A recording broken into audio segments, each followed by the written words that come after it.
आऊज़ुबिल्लाहि मिनश्शैतानिर्रजीम बिस्मिल्लाहिर्रहमानिर्रहीम। Dear students, कैसे हैं आप सब लोग। मैं उम्मीद करता हूं कि आप सब लोग ठीक ठाक होंगे और अपनी लाइफ्स को एंजॉय कर रहे होंगे।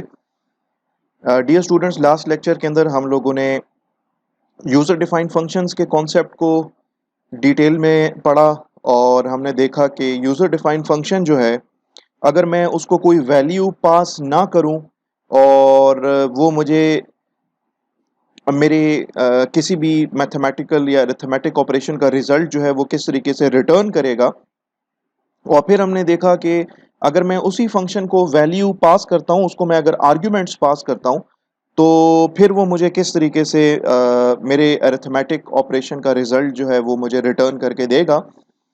आज के लेक्चर के अंदर हम इसी कॉन्सेप्ट को, यूज़र डिफाइंड फंक्शंस के कॉन्सेप्ट को मज़ीद आगे लेके चलेंगे और नए कॉन्सेप्ट्स स्टडी करने की कोशिश करेंगे। लेकिन इससे पहले कि मैं अपने इस लेक्चर को स्टार्ट करूं, आप लोगों से हमेशा की तरह कुछ रिक्वेस्ट करनी थी कि एक तो इस चैनल को सब्सक्राइब कर लें ताकि आप लोगों को फ्यूचर में कोई भी वीडियो अगर अपलोड होती है तो उसका नोटिफिकेशन आपको सबसे पहले मिल जाएगा थ्रू ईमेल। और सब्सक्रिप्शन से ये होता है कि मेरी मोटिवेशन के अंदर भी ऑब्वियसली इजाफा होता है, क्योंकि आप लोगों को इस चीज़ का बिल्कुल आइडिया नहीं है कि वीडियो रिकॉर्ड करने से लेके वीडियो को यूट्यूब पे अपलोड करने तक क्या स्टेप्स इन्वॉल्व हैं। You have no idea about it. ये मैं जानता हूँ या अगर कोई और यूट्यूबर होगा तो उसको पता होगा। तो इसमें बहुत ज़्यादा हार्ड वर्क है, इसमें बहुत ज़्यादा टाइम आपका रिक्वायर्ड होता है। आपको तो एक 50 मिनट की, 1 घंटे की वीडियो जो है वो देखने को मिल जाती है, लेकिन इसके पीछे बहुत सारी एफर्ट्स होती हैं। इसमें अगर 1 घंटे की वीडियो है तो at least 3 times more effort required होती है in order to create and upload the video. तो मोटिवेशन में ऑब्वियसली इजाफा होगा अगर आप इस चैनल को सब्सक्राइब कर लेंगे। और सब्सक्रिप्शन का मतलब ही यही होता है कि आप एक कंटेंट क्रिएटर के एफर्ट्स को अप्रिशिएट कर रहे होते हैं। दूसरा, इस वीडियो को काइंडली कोशिश किया करें कि यूट्यूब पे ही देखा करें from the start till the end. Download फिलहाल ना करें, आप इसको बाद में भी डाउनलोड कर सकते हैं। और वीडियो अगर आपको पसंद आए तो इस वीडियो को लाइक करना चाहें तो आप लाइक कर सकते हैं, इसको शेयर करना चाहें किसी के साथ तो शेयर भी कर सकते हैं, और इस पर अगर आप कमेंट्स करना चाहें तो कमेंट्स भी कर सकते हैं। तो इसी रिक्वेस्ट के साथ चलते हैं और स्टार्ट करते हैं आज का लेक्चर और देखते हैं कि हमने आज क्या पढ़ना है। So let's begin our today's lecture जी।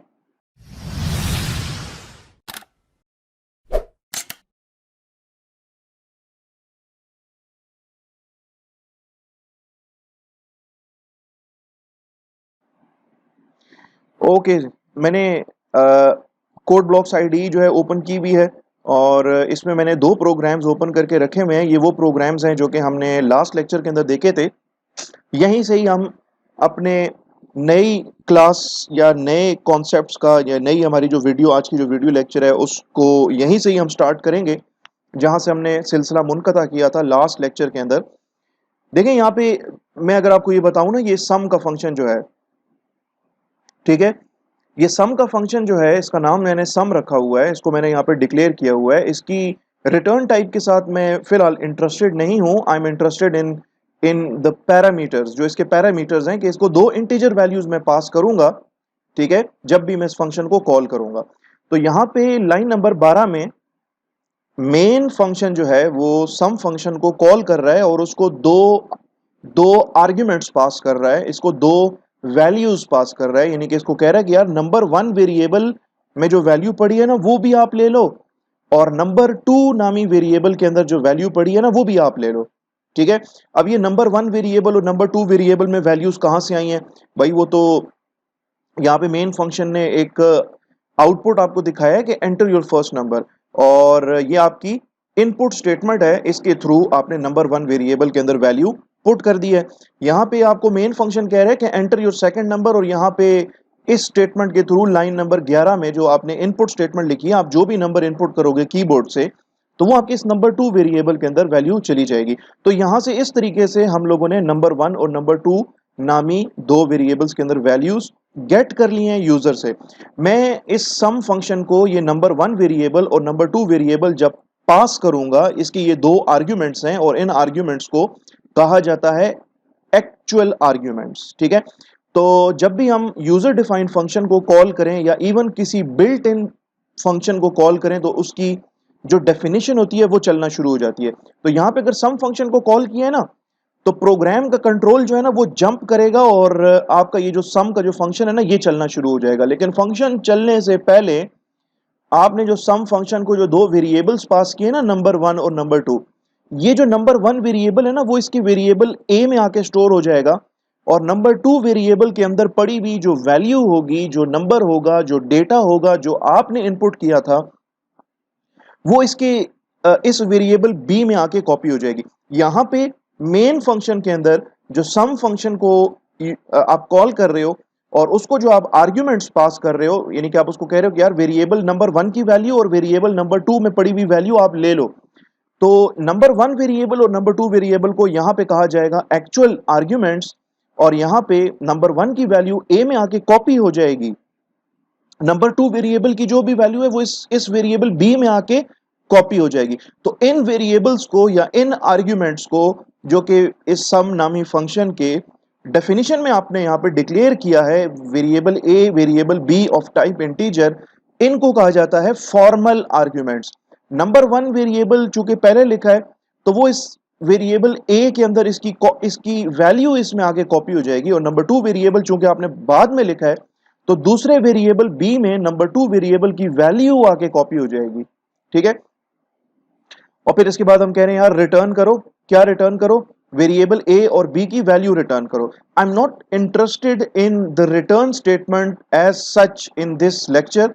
मैं जिस चीज में इंटरेस्टेड हूं, या हम जो चीज इस लेक्चर के अंदर डिस्कस करेंगे, वो ये है कि हमारे पास कितने तरीके हैं एक फंक्शन को आर्ग्यूमेंट्स पास करने के। एक फंक्शन को आर्ग्यूमेंट्स पास करने के कितने तरीके हैं। अभी तक आप लोगों ने जितने भी फंक्शंस बनाए हैं और उनको अगर आपने आर्ग्यूमेंट्स पास किए हैं, तो इस तरह से आर्ग्यूमेंट्स पास करने को, इस तरह से अगर आप आर्ग्यूमेंट्स पास करते हो किसी फंक्शन को, कि इसको आप ना दो वेरिएबल्स लेट सपोज आपने पास कर दिए, ठीक है, तो इस इस तरह के आर्ग्यूमेंट्स और इन दो वेरिएबल्स की वैल्यू, इसमें पड़ी हुई वैल्यू अगर इसमें ए में और नंबर 2 की वैल्यू अगर बी में आके कॉपी होती है, तो इस तरह से आर्ग्यूमेंट्स पास करने को हम कहते हैं कि passing arguments, passing arguments to the user defined function by value। ठीक है, यानी कि कहने का मकसद ये है कि आज की क्लास के अंदर हम ये डिस्कस करेंगे कि हमारे पास कितने तरीके हैं, कितने तरीके हैं हमारे पास एक फंक्शन के अंदर आर्ग्यूमेंट्स पास करने के। तो अभी तक आप लोगों ने जितने भी आर्ग्यूमेंट्स पास किए हैं फंक्शंस को, इस मेथड को कहा जाता है passing the arguments to the user defined function by value। you have been passing the arguments inside the user defined function, और उस मेथड को कहा जाता है by value। ये जो मेथड है ना, जिसमें नंबर 1 वेरिएबल के अंदर पड़ी हुई वैल्यू ए में आके कॉपी होगी और नंबर 2 वेरिएबल की वैल्यू बी में आके कॉपी होगी, और इसी तरीके से लास्ट लेक्चर का ही प्रोग्राम कि नंबर वेरिएबल की वैल्यू इस ए वेरिएबल में आके कॉपी होगी, इसकी वैल्यू इसमें आके कॉपी होगी। तो इस तरह से या इस तरह का जो आर्ग्यूमेंट पास करने का जो तरीका है, it is called as passing arguments, passing arguments by value. ठीक है, 3 तरीके हैं किसी यूजर डिफाइंड फंक्शन को आर्ग्यूमेंट्स पास करने के, और उनमें से जो पहला तरीका है जो आप ऑलरेडी देख चुके हो, लेकिन इस टाइप का नाम आपको नहीं पता था because it was not related to this particular lecture, इसलिए मैंने इसका नाम पहले नहीं लिया। आज चूंकि हम ये पढ़ ये चीज रहे हैं कि एक यूजर डिफाइंड फंक्शन को हम कितने टाइप्स या कितने तरीकों से हम उसको आर्ग्यूमेंट्स पास कर सकते हैं, तो इसलिए मैं ये चीज आपके सामने आज रिवील कर रहा हूं कि आज से पहले आप लोगों ने जितने भी यूजर डिफाइंड फंक्शंस अगर बनाए हैं और उनको अगर आपने आर्ग्यूमेंट्स पास किए हैं, तो इस तरह से आर्ग्यूमेंट्स पास करने के तरीके को हम कहते हैं passing arguments to a function by value. Value इसलिए कि आपने इस फैक्टोरियल नाम के फंक्शन को ये वेरिएबल पास किया ना नंबर, तो ये वेरिएबल इसको पास नहीं हुआ, बल्कि इस वेरिएबल में पड़ी हुई वैल्यू आपने भिजवाई है। आपने कहा यार फैक्टोरियल फंक्शन को कॉल करो और इसको नंबर वेरिएबल की वैल्यू दे दो, और ये नंबर वेरिएबल की वैल्यू जो है ये इसके जब इसका फंक्शन का जब ये चलेगा डेफिनेशन, तो इसके अंदर आपने ये वेरिएबल ए डिक्लेयर किया है, तो नंबर वेरिएबल के अंदर जो भी वैल्यू पड़ी है वो इस वेरिएबल ए में आके क्या हो जाएगी, कॉपी हो जाएगी। तो ये नंबर वेरिएबल जो है ये यहां पे कहलाता है एक्चुअल आर्ग्यूमेंट, और वेरिएबल ए जो है इस फैक्टोरियल फंक्शन के डेफिनेशन में जो आपने डिक्लेयर किया, it is called as the formal argument, and the way you are passing argument is called as passing arguments to a function by value, by value, ठीक है। बाय वैल्यू इसलिए because you are passing the value, आप इस number variable की value pass कर रहे हो, ठीक है। जो दूसरा तरीका है किसी भी फंक्शन के अंदर आर्ग्यूमेंट्स पास करने का, उसको कहा जाता है passing arguments to a function by reference, by reference, ठीक है। तो मैं डायरेक्टली कोई ऐसा प्रोग्राम तो नहीं बनाऊंगा, जाहिर सी बात है कि जिसके अंदर हम एक वेरिएबल का रेफरेंस पास कर रहे होंगे। ऑब्वियसली मुझे आपको सिखाना पड़ेगा, बताना पड़ेगा कि ये रेफरेंस वेरिएबल क्या चीज है, ठीक है। तो उस मकसद के लिए मैं इस तरह से कर लेता हूं कि एक नया प्रोग्राम बना लेता हूं ठीक है, जिसमें खाली मैं रेफरेंस वेरिएबल आपको सिखाऊंगा। तो यहां पे मैं फाइल मेन्यू पे जा रहा हूं, मैं न्यू ऑप्शन पे जाऊंगा, मैं प्रोजेक्ट को क्लिक कर रहा हूं, कंसोल एप्लीकेशन है, सी प्लस प्लस की एप्लीकेशन है, और इसका मैं टाइटल दे देता हूं reference variables in C plus plus, reference variables in C plus plus, ठीक है। पहले तो जरा ये डिस्कस करते हैं, देखते हैं कि यार ये रेफरेंस का क्या मतलब है, यार रेफरेंस वेरिएबल का क्या मतलब है, ठीक है। फॉर एग्जांपल मैंने अपने प्रोग्राम में एक वेरिएबल बनाया है, इंटीजर टाइप का, कैरेक्टर टाइप का, फ्लोट टाइप का, व्हाटएवर, ठीक है। और मैं यूजर से कहता हूं कि बल्कि ओके, मैं यूजर से कहता हूं कि enter the value, enter the value in number variable. Number variable जो आपने बनाया है ना, मैं यूजर से कह रहा हूं कि इसमें आप एक वैल्यू इनपुट कर ले। तो सी एंड स्टेटमेंट हम यूज करेंगे, और इसके बाद मैं यहाँ पे ऑब्वियसली अपने इस वेरिएबल का नाम लिखूंगा, और इसके बाद मैं जब सी आउट करूंगा, ठीक है, लेट सपोज मैं यहाँ पे लिखता हूं कि the square, the square, the square of number you entered was, यानी कि जो नंबर आपने इनपुट किया है ना, जो नंबर आपने इनपुट किया है ना, उसका जो स्क्वायर है ना, वो वो बराबर है किसके, वो बराबर है नंबर मल्टीप्लाइड बाय नंबर के बराबर है, ठीक है। तो आप यहाँ पे आपको मैसेज आएगा enter the value in the number variable, और यहाँ पे आप नंबर वेरिएबल में जो भी वैल्यू डालोगे तो सी आउट स्टेटमेंट उसके बाद चलेगी यहाँ पे मैं बैकस्लैश n भी लगा देता हूँ, सी आउट स्टेटमेंट आपकी चलेगी, और आपको लिखा हुआ नजर आएगा कि the square of number you entered was number multiplied by number, ठीक है। तो मैं कर लेता हूँ इसको सेव, ठीक है। मैं इसको कर लेता हूँ build to check if there are any errors, errors कोई नहीं है। मैं इसको कर लेता हूँ रन, ठीक है। ये आपसे कह रहा है कि enter the value in number variable, तो मैं नंबर वेरिएबल में लेट सपोज 9 पुट कर देता हूँ। तो ये मुझे कहता है कि the square of number you entered was 81, ये आपने जो नंबर इनपुट किया था ना उसका स्क्वायर 81 के बराबर है। ऑब्वियसली आपको स्क्वायर ही दिखाएगा क्योंकि आपने यहाँ पे लिखा हुआ है number multiplied by number, number का नंबर वेरिएबल के साथ ही प्रोडक्ट यहाँ पे आपको कैलकुलेट करके दे रहा है। ओके जी, अब आते हैं अपने असली टॉपिक की तरफ, और ये देखते हैं कि what do we mean by a reference variable, ठीक है। क्योंकि जब तक आपको रेफरेंस वेरिएबल का कॉन्सेप्ट नहीं आएगा या आप उससे वाकिफ नहीं होगे, तो आप किसी फंक्शन के अंदर किसी वेरिएबल का रेफरेंस पास नहीं कर पाओगे।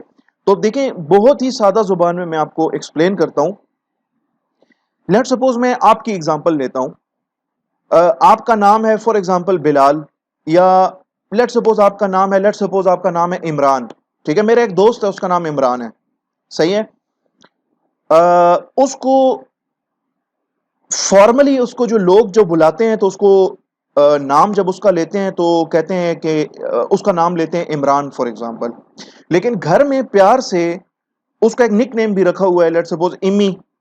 तो उसको घर में अगर कोई बंदा बुलाता है इमी के नाम से तो इमरान ही हाजिर होगा, ठीक है। उसको कहेंगे इमी मुझे पानी पिलाओ, तो बेसिकली इमरान से ही आप कह रहे होते हो कि मुझे पानी पिला दो, ठीक है। या आप उसको कहते हो कि इमी गेट पे जाओ देखो कौन आया है, तो basically you are communicating with Imran, ठीक है, असल में आप इमरान के साथ कम्युनिकेट कर रहे होते हो, मींस कि एक बंदा इमरान, उसके दो नाम है, एक उसका नाम इमरान है, एक उसका नाम इमी है। आप उसको इमरान कह के पुकारोगे तो भी वही बंदा आपसे मुखातिब होगा, और आप अगर उसको इमी कह के मुखातिब होगे तो तब भी वही सेम बंदा ही आपसे मुखातिब होगा। क्यों? क्योंकि उसको उस एक बंदे के, सिंगल बंदे के दो नाम है। इसी तरीके से ये जो आपका वेरिएबल है ना, जिसका नाम है नंबर, ठीक है, ये वेरिएबल, पहले तो ये देखते हैं यार वेरिएबल होता क्या है। वैसे तो हम डिस्कस कर चुके हैं, लेकिन दोबारा रिकॉल कर लेते हैं। वेरिएबल आपकी कंप्यूटर की जो रैम है, जिसको हम मेमोरी कहते हैं, मेन मेमोरी, वहां पे एग्जिस्ट करेगा, वहां पे वो बनेगा, ठीक है।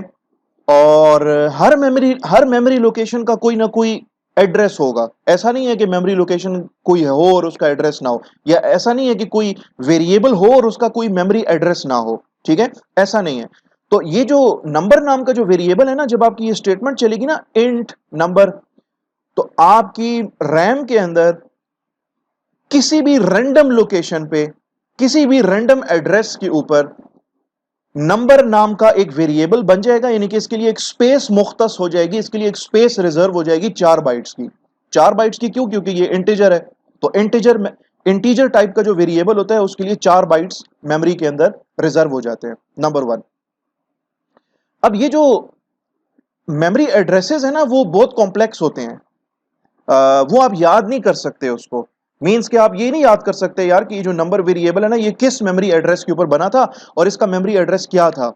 तो प्रोग्रामर्स की आसानी के लिए जो मेमोरी लोकेशन आपके लिए मुख्तस कर दी गई है after writing this particular statement, तो उस मेमोरी के अंदर उस मेमोरी लोकेशन को एक्सेस करने के लिए, यानी कि उसके अंदर वैल्यू स्टोर करने के लिए और उसकी वैल्यू को एक्सेस करने के लिए ये जो वेरिएबल का जो नाम है ना, ये यूज किया जाता है, ठीक है।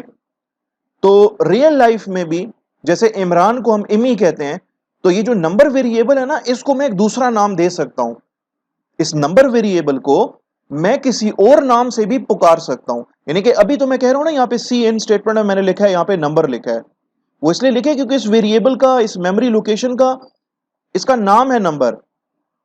तो चलते हैं, और ये जो नंबर वेरिएबल है, इसका हम एक रेफरेंस वेरिएबल बनाते हैं, और वो जो रेफरेंस वेरिएबल होगा वो एक्चुअली इस नंबर वेरिएबल का एक दूसरा नाम होगा। मेमोरी लोकेशन एक ही है, उस मेमोरी लोकेशन के दो नाम है। एक नाम तो हमने ऑलरेडी रखा है ना, नंबर, और एक जो होगा ना, वो इस मेमोरी लोकेशन का एक दूसरा नाम होगा, और वो बेसिकली कहलाता है द रेफरेंस वेरिएबल। तो फॉर्मली अगर हम इसको डिफाइन करें कि what do we mean by a reference variable in C plus plus, तो a reference variable is basically an alias.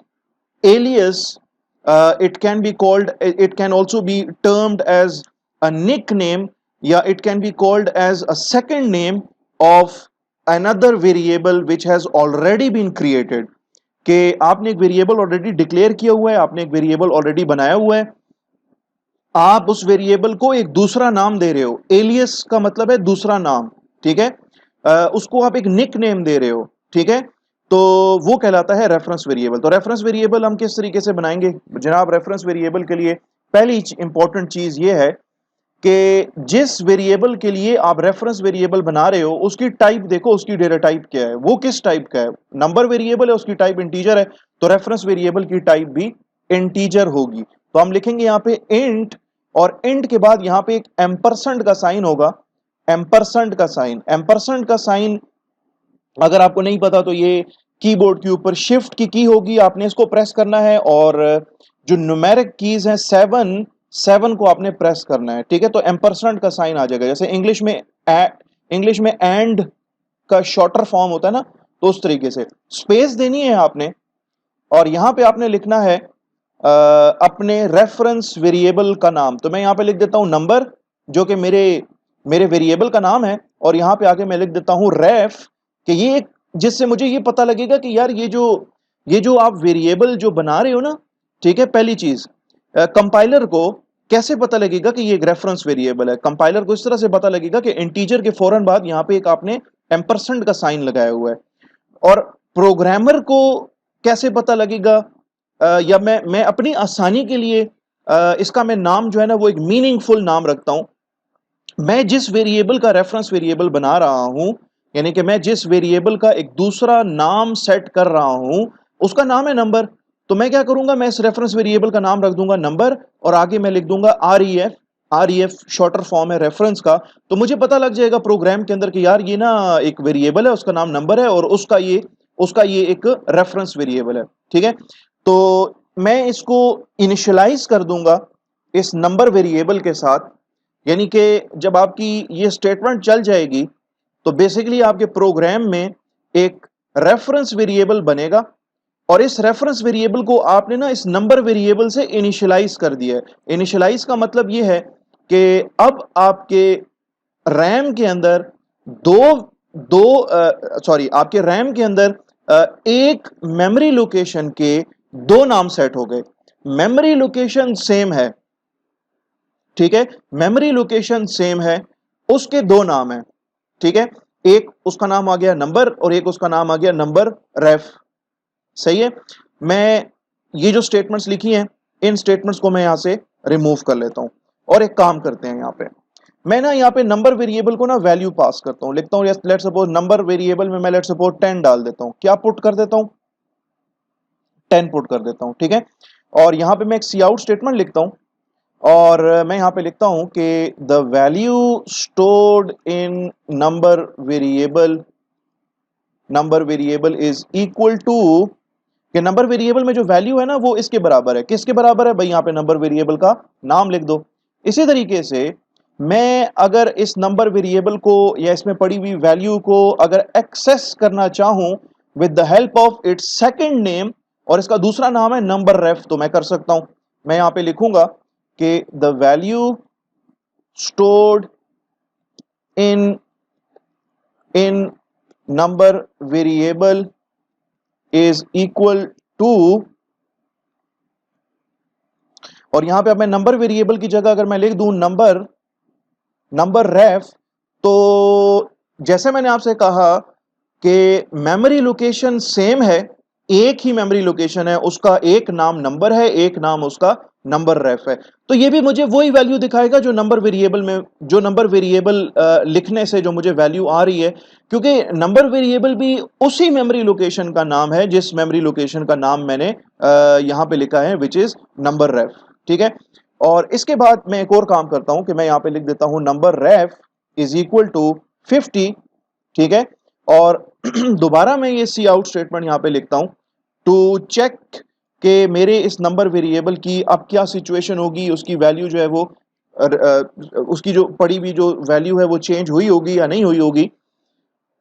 तो इसको मैं प्रोग्राम को कर लेता हूं सेव, और इसको मैं कर लेता हूं बिल्ड, और बिल्ड करने के बाद मैं इसको रन करता हूं, और इसका आउटपुट तो पहले मैं आपको दिखा दूं, और उसके बाद फिर मैं ऑब्वियसली लाइन बाय लाइन इसको इस स्टेटमेंट्स को line by line in statements को मैं आपके साथ डिस्कस भी करूंगा। तो इसको मैं कर लेता हूं रन।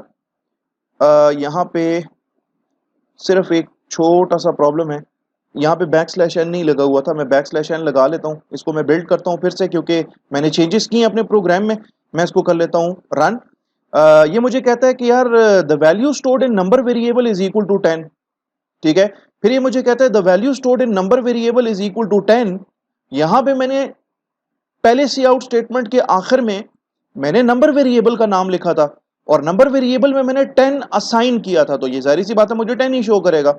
और यहां पे दूसरी सी आउट स्टेटमेंट में मैंने लिखा है कि the value stored in number variable is equal to, और यहां पे मैंने नंबर वेरिएबल का नाम नहीं लिखा, मैंने नंबर वेरिएबल का जो दूसरा नाम है, जो कि आपका एक रेफरेंस वेरिएबल है, जिसका नाम है, उस रेफरेंस वेरिएबल का नाम है नंबर रेफ, वो मैंने यहां पे लिखा है, तो वो भी मुझे 10 ही शो कर रहा है भाई। इसलिए ये आपको दोनों सी आउट स्टेटमेंट्स यहां पे 10 इसलिए शो कर रही हैं बिकॉज ये जो वैल्यू 10 जो थी ना वो आपने डाली थी नंबर वेरिएबल में, और नंबर वेरिएबल के अंदर वैल्यू स्टोर नहीं होती, बल्कि नंबर वेरिएबल मेमोरी में जिस जगह पे स्टोर हुआ है, नंबर वेरिएबल के लिए जो जगह असाइन हुई है, जो उसके लिए जगह मुख्तस हुई है, जो उसके लिए जो स्पेस रिजर्व हुई है मेमोरी में, उस लोकेशन पे ये 10 वैल्यू जो है ना वो फिजिकली जाके स्टोर हो जाएगी। और उस मेमोरी लोकेशन का नाम एक्चुअली नंबर है, ना सिर्फ उसका नाम नंबर है बल्कि उसका नाम नंबर रेफ भी है उस मेमोरी लोकेशन का। तो अगर मैं उस मेमोरी लोकेशन की वैल्यू रीड करने के लिए यहां पे अगर मैं लिख देता हूं नंबर, तो तब भी मुझे उसी मेमोरी लोकेशन में से जो वैल्यू उसमें स्टोर हुई हुई है उस मेमोरी लोकेशन से 10 वैल्यू मुझे एक्सेस करके यहां पे दे देगा। और सिमिलरली नंबर रेफ अगर मैं यहां पे लिखता हूं तो ये नंबर रेफ भी उसी मेमोरी लोकेशन का एक दूसरा नाम है जिसमें मैंने 10 वैल्यू स्टोर की थी। तो उस मेमोरी लोकेशन में कोई और वैल्यू नहीं बल्कि 10 ही वैल्यू पड़ी हुई है, तो लिहाजा ये मुझे 10 जो है डिस्प्ले करके देगा। इसी तरीके से नेक्स्ट स्टेटमेंट में मैंने क्या किया, मैंने पहले तो लिखा था नंबर इज इक्वल टू 10, अब मैंने लिखा है number ref is equal to 50। मैं यूज कर रहा हूं रेफरेंस वेरिएबल को और मैं उसको असाइन कर रहा हूं वैल्यू 50। तो अगर मैं ये कहूं कि ये नंबर रेफ जो नंबर रेफ जो लफ्ज नंबर रेफ लिखा है या जो रेफरेंस वेरिएबल का जो मैंने नाम लिखा है, ये तो इसी इसी मेमोरी लोकेशन का दूसरा नाम है जिसका नाम नंबर है। तो number ref is equal to 50 का मतलब यह है कि मैं उसी मेमोरी लोकेशन में वैल्यू 50 स्टोर कर रहा हूं जिसमें अभी तक वैल्यू 10 पड़ी भी आ रही थी। तो मेरी जो 10 जो वैल्यू होगी, जो पुरानी वैल्यू होगी वो ओवरराइट हो जाएगी, वो खत्म हो जाएगी और उसकी जगह पे 50 वैल्यू स्टोर हो जाएगी। 50 वैल्यू स्टोर हो जाएगी उस मेमोरी लोकेशन में जिसका दूसरा नाम है नंबर रेफ और उस मेमोरी लोकेशन का पहला नाम है नंबर। ठीक है। और मैं यहां पे अगर सी आउट स्टेटमेंट में देखना चाहूं कि मेरे नंबर वेरिएबल में क्या वैल्यू पड़ी है, तो मैं यहां पे लिख देता हूं the value stored in number variable is equal to, और यहां पे मैंने वेरिएबल यूज किया है नंबर, जो कि मेरी मुझे मेमोरी लोकेशन की वैल्यू जहां पे मुझे डिस्प्ले करके देगा और उस मेमोरी लोकेशन की वैल्यू मुझे डिस्प्ले करके देगा जिसका दूसरा नाम है नंबर रेफ। और मैं यहां पे नंबर रेफ वेरिएबल को यूज करते हुए उस मेमोरी लोकेशन की वैल्यू जो कि पहले से 10 चली हुई आ रही थी, मैं उसकी वैल्यू को चेंज कर देता हूं और उसकी वैल्यू को मैंने 50 कर दिया। तो यहां पे मुझे ना अपडेटेड वैल्यू जो न्यू वैल्यू होगी वो मुझे यहां पे डिस्प्ले करके देगा जो कि 50 है। ठीक है। और इसी तरीके से C out statement the value stored in number variable is equal to, यहां पे मैंने अब उसी सेम मेमोरी लोकेशन जिसका नाम नंबर है, उसी सेम मेमोरी लोकेशन का मैंने दूसरा नाम लिखा है जो कि एक रेफरेंस वेरिएबल है। तो वो भी मुझे अगर अगर ये नंबर वेरिएबल मुझे अगर 50 शो कर रहा है तो ये नंबर रेफ भी मुझे 50 ही शो करेगा, क्योंकि ये दोनों नाम दो डिफरेंट नेम्स हैं, लेकिन ये दोनों डिफरेंट नेम्स जो हैं वो एक ही मेमोरी लोकेशन के दो नाम है, एक ही मेमोरी लोकेशन के दो नाम है ये। ठीक है। मेमोरी लोकेशन एक है लेकिन उसका नाम जो है ना वो दो है। अब क्या करते हैं, अब एक और काम कर लेते हैं यहां पे मैं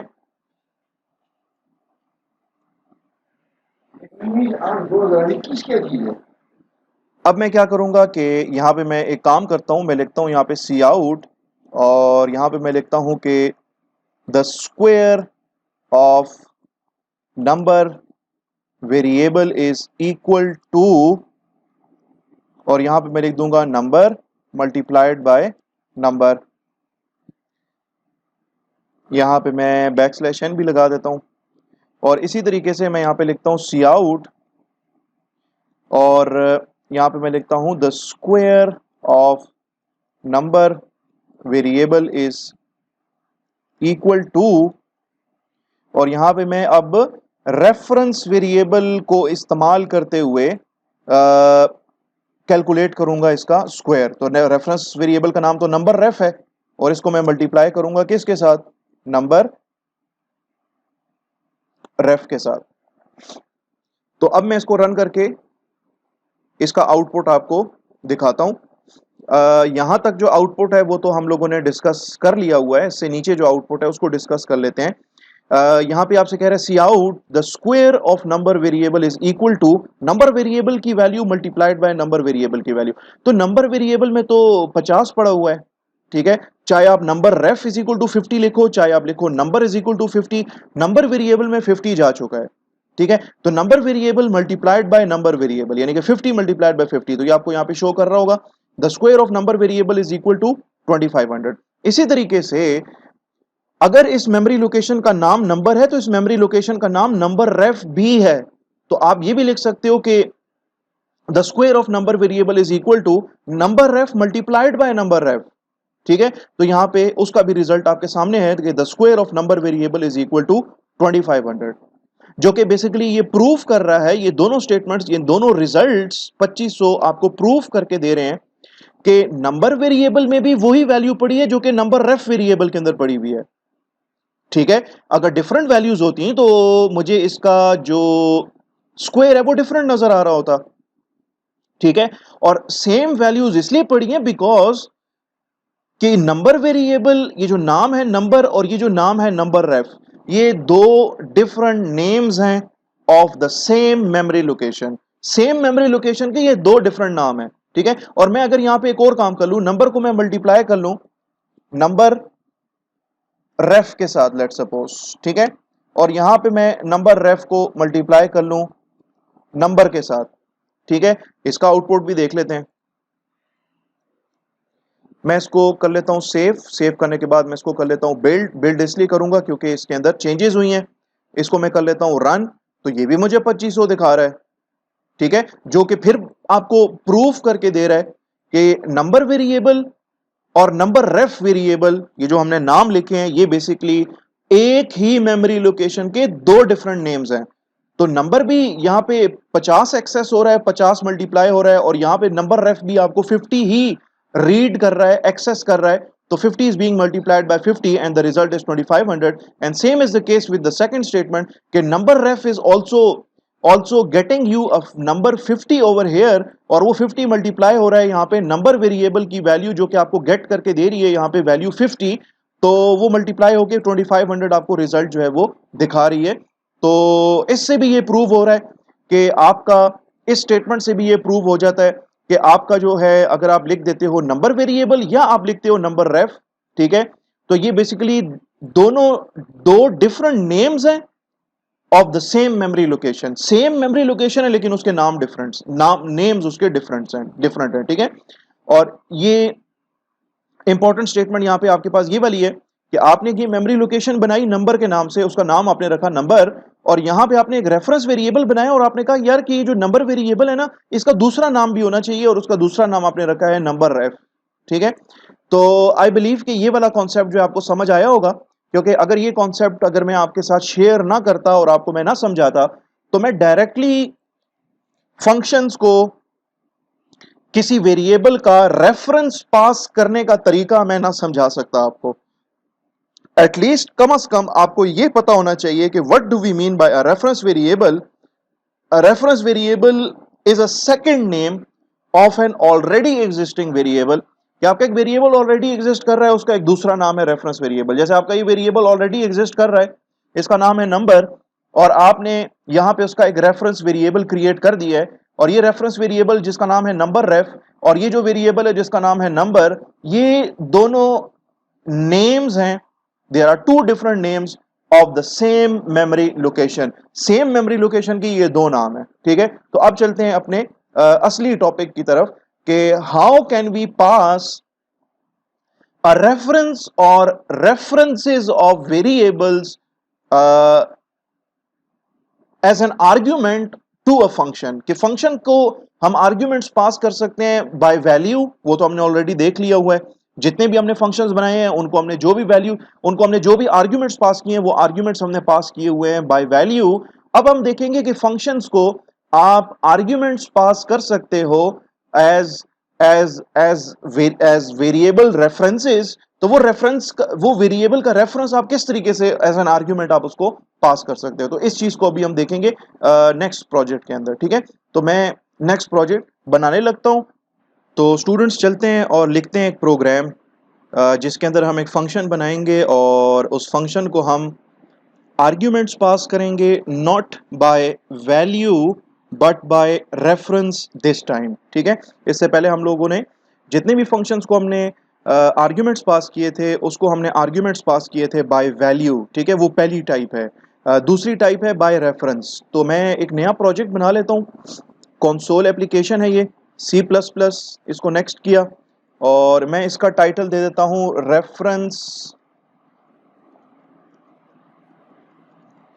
reference variables in C plus plus.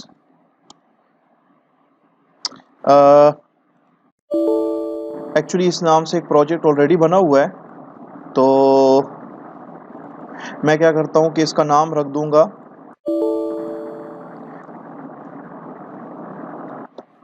Reference variables in C++1। ये मेरा प्रोजेक्ट है, इसमें सोर्सेज का फोल्डर है, इसमें main.cpp की फाइल है। मैं इसको ओपन कर लेता हूँ और इस स्टेटमेंट को मैं यहाँ से रिमूव कर लेता हूँ। ओके जनाब, यहाँ पे मैं एक फंक्शन बनाऊंगा जिसकी रिटर्न टाइप void है, और इस फंक्शन का नाम है जी स्वैप वैल्यूज।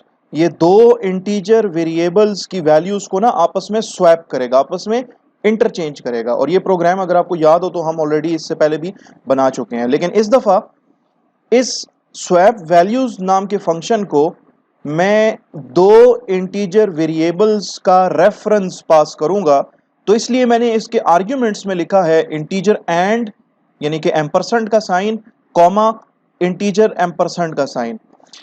यहाँ पे मैं दो वेरिएबल्स डिक्लेयर करूंगा। लेट सपोज यहाँ पे मैं इसका नाम रख देता हूँ नंबर 1, इसका नाम रख देता हूँ मैं दूसरे वेरिएबल का नंबर 2, और मैं यूजर को कहता हूँ कि enter value in number 1 variable,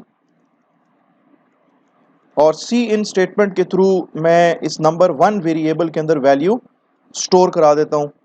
then again C out statement, और मैं इसमें लिखता हूँ enter value in number 2 variable. C in statement लिखूंगा और यहाँ पे मैं नंबर 2 लिख दूंगा ताकि नंबर 2 वेरिएबल के अंदर मेरी गिवन वैल्यू चली जाए। ओके जनाब, इसके बाद मैं इस फंक्शन को कॉल करूंगा जिसका नाम है स्वैप वैल्यूज, और मैं यहाँ से आर्ग्यूमेंट पास करूंगा बाय रेफरेंस। तो मैं बेसिकली यहाँ पे अपने जो वेरिएबल्स है ना नंबर 1 और नंबर 2, मैं वो वेरिएबल्स नंबर 1 और नंबर 2 वेरिएबल्स यहाँ से पास करूंगा, और इसके बाद ऑब्वियसली आपका फंक्शन चलना शुरू हो जाएगा जिसका नाम है स्वैप वैल्यूज।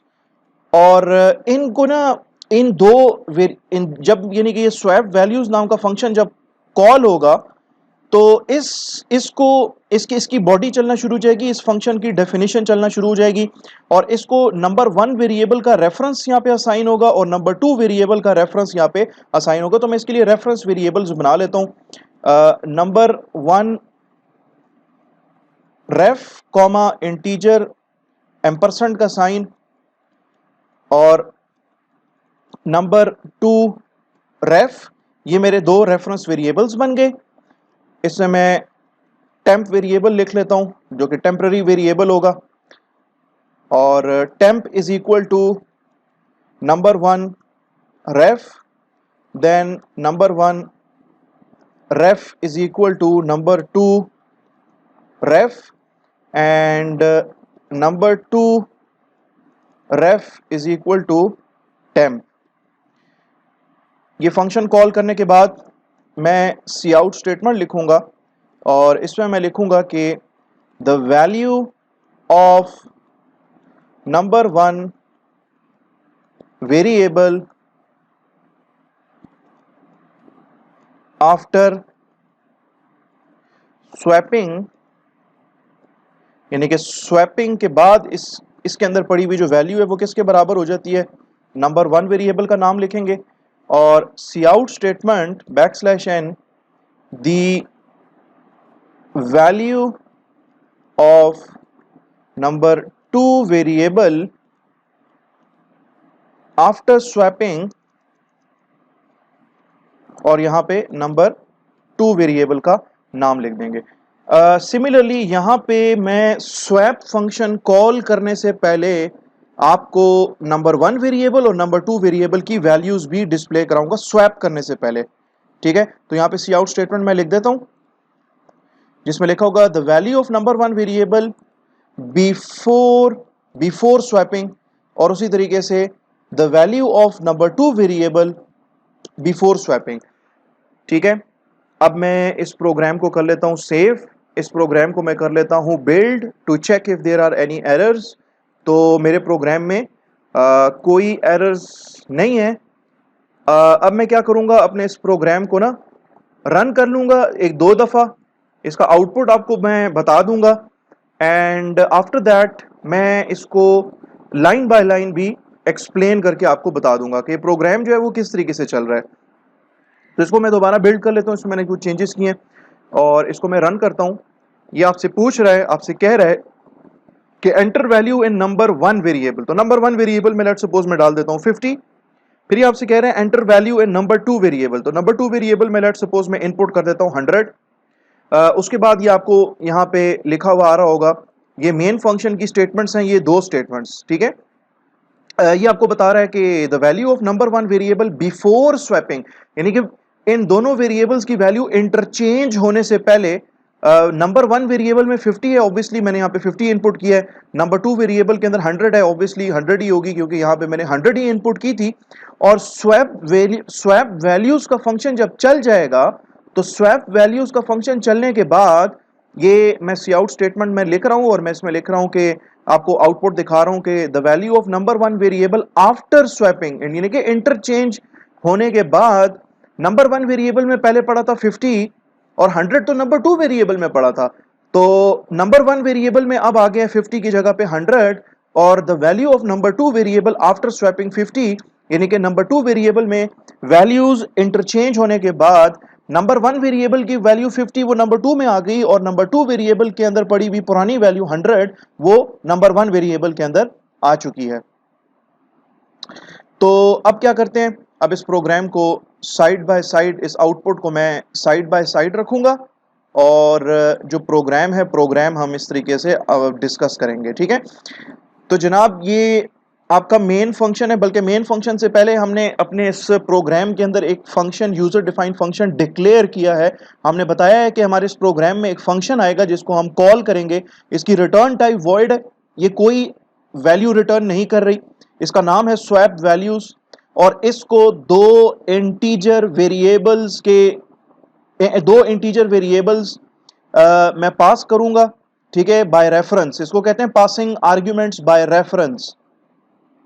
दो वेरिएबल्स डिक्लेयर हुए मेन फंक्शन में, इंटीजर टाइप का number one number two. C out statement है enter value in number one variable C in number one, तो ये आपकी स्टेटमेंट चल जाएगी, ठीक है। Enter value in number one variable, और यहाँ पे आपने लेट सपोज 50 इनपुट किया है तो आपके नंबर वन वेरिएबल में 50 चला जाएगा। फिर यहाँ पे नेक्स्ट स्टेटमेंट है कि enter value in number two variable, और उसमें अगर आपने 100 इनपुट किया है तो 100 वैल्यू जो है वो नंबर टू वेरिएबल के अंदर चली जाएगी। तो ये स्टेटमेंट आपकी चलेगी enter value in number two variable और सी इन नंबर टू, तो नंबर टू वेरिएबल के अंदर 100 वैल्यू या जो भी वैल्यू आपने इनपुट की है, मैंने तो 100 इनपुट की है तो नंबर टू वेरिएबल में 100 वैल्यू चली जाएगी, स्टोर हो जाएगी। देन आफ्टर दैट ये दो सी आउट स्टेटमेंट्स, ये वाली दो सी आउट स्टेटमेंट्स लाइन नंबर 11 और 12 पे, ये आपको जो आपके नंबर वन और नंबर टू वेरिएबल्स है ना, उनकी वैल्यूज आपको यहाँ पे डिस्प्ले करके देगा, ठीक है। आपको बता रहा है कि the value of number one variable before swapping, swap करने से पहले, आपस में वैल्यूज इंटरचेंज करने से पहले उसमें वैल्यू 50 थी और नंबर टू वेरिएबल के अंदर वैल्यू 100 थी, और यही वैल्यूज मैंने यहाँ पे इनपुट की थी।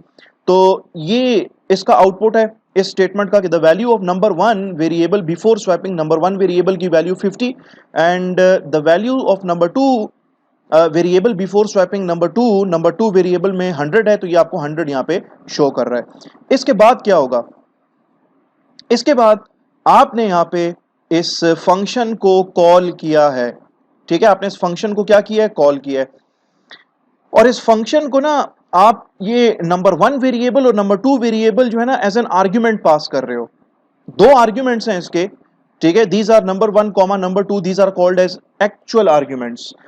और यहां पे ना जब आपका ये स्वैप वैल्यूज फंक्शन को जब आप कॉल करते हो तो ऑटोमेटिकली आपका ये स्वैप फंक्शन जो वैल्यूज हैं, इसका जो डेफिनेशन है इस फंक्शन की वो चलना शुरू हो जाएगी, और आपका remaining portion line number 14, 15, 16 of the main function वो रुक जाएगा जब तक ये फंक्शन कंप्लीट नहीं होता, तो आपका ये जो मेन फंक्शन है ये रुक जाएगा। अब यहाँ पे हो क्या रहा है, अब यहाँ पे ये हो रहा है कि आपने यहाँ पे पास किया है नंबर वन वेरिएबल, और यहाँ पे नंबर वन वेरिएबल का एक रेफरेंस क्रिएट हो रहा है। देखिए ये रेफरेंस है, इंटीजर के साथ एंड लगा है, और यहां पे जो मैंने वेरिएबल का नाम लिखा है उसका नाम मैंने लिखा है नंबर 1 रेफ।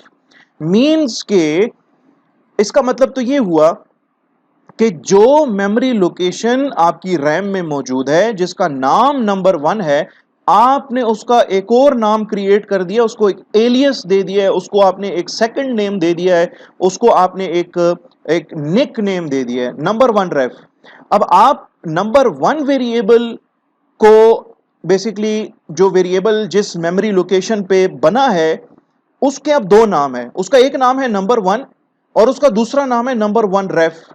ठीक है। नंबर 2, यहां पे आपने नंबर 2 वेरिएबल का नाम लिखा हुआ है और इस वेरिएबल का रेफरेंस यहां पे असाइन होगा because this is not a normal integer variable, ये एक रेफरेंस टाइप वेरिएबल है।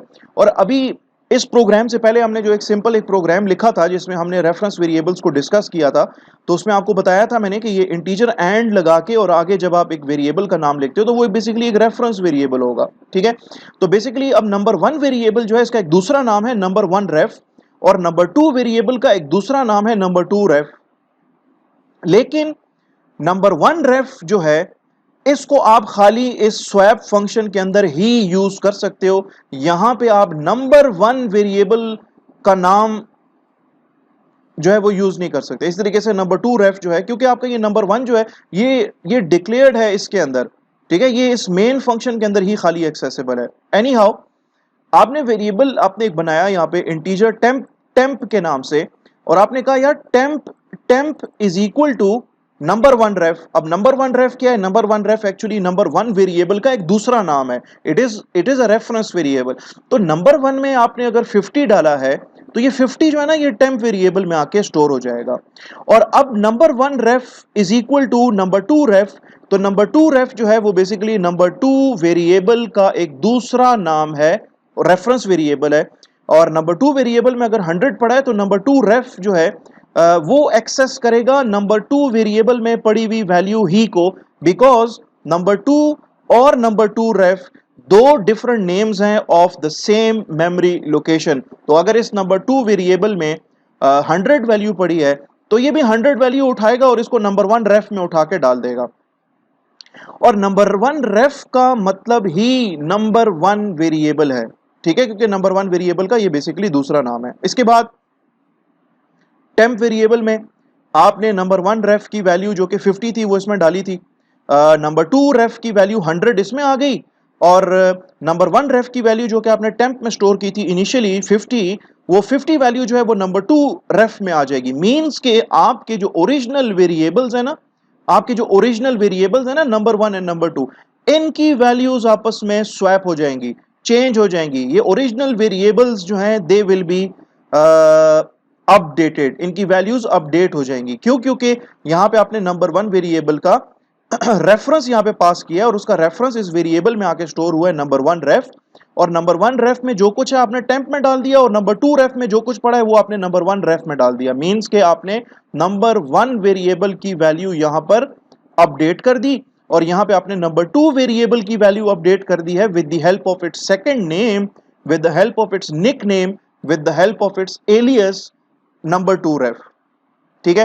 तो आपका जब ये स्वैप फंक्शन जब चल जाएगा, जब ये स्वैप फंक्शन आपका चल चुका होगा तो बेसिकली आपका ये जो नंबर 1 वेरिएबल है और नंबर 2 वेरिएबल्स है, जो दो वेरिएबल्स हैं, इनकी वैल्यूज आपस में स्वैप हो चुकी होंगी, इनकी वैल्यूज आपस में इंटरचेंज हो चुकी होंगी। तो इसके बाद जब आप ये सी आउट स्टेटमेंट जब दिखाओगे, ठीक है, इंटरचेंज होने के बाद जब ये सी आउट स्टेटमेंट आप दिखाओगे, आप लिखोगे कि the value of number 1 variable after swapping number 1, तो नंबर 1 में नंबर 2 की वैल्यू आ चुकी होगी जो कि 100 है, और नंबर 2 वेरिएबल में बेसिकली नंबर 1 वेरिएबल की वैल्यू आ चुकी होगी जो कि उसमें पहली वैल्यू पड़ी हुई थी 50।